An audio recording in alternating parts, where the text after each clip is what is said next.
ক্রিমে মার্কারির মাত্রা থাকে 1 ppm, কিন্তু এটাতে আছে 40 ppm, 39 মাত্রা বেশি দেওয়া আছে, যেটা যারা ব্যবহার করে খুবই ক্ষতিকর, স্বাস্থ্যের জন্য খুবই ক্ষতিকর।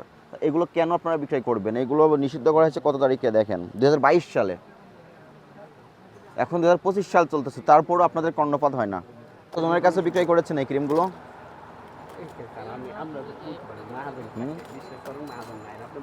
যাদের কাছে বিক্রি করেছেন তারা তো ক্ষতিগ্রস্ত হয়েছে, তাদের কাছে মাপ চান, তারা যদি মাপ করে দেয় মাপ পাবেন।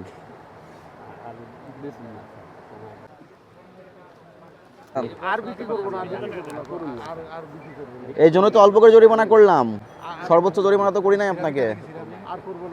নাম কি দোকানের? হ্যাঁ, সুলতান স্টোর। সব ধ্বংস করে দেন, রসিদ দিয়ে পিছনে সিগনেচার নেবেন, প্রাপ্তি স্বীকার নেবেন, ঠিক আছে? এই আপনাদের আজকে ভিতরে ঢুকলাম না, দেখলাম না, ঠিক আছে? আপনারা তো মেসেজটা পেয়েছেন,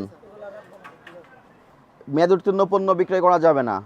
যে পণ্যের আমদানিকারকের বৈধ আমদানিকারকের স্টিকার নাই সেই পণ্য বিক্রয় করা যাবে না। নিম্নমানের ভেজাল পণ্য বিক্রয় করা যাবে না। আপনারা যেখান থেকে পণ্য সোর্সিং করেন সেখানে করে ক্রয় রসিদ রাখবেন, যাদের কাছে বিক্রয় করেন তাদেরকেও বিক্রয় রসিদ প্রদান করবেন, ঠিক আছে? এবং সবাই ট্রেড লাইসেন্সের যে আইনগুলো বলা আছে সেই মোতাবেক ব্যবসা করবেন। ভোক্তা অধিকার সংরক্ষণ আইন মেনে ব্যবসা পরিচালনা করবেন। এর ব্যত্যয় ঘটলে আমরা যখন আসবো তখন আইনগত ব্যবস্থা নিব, ঠিক আছে? ওকে।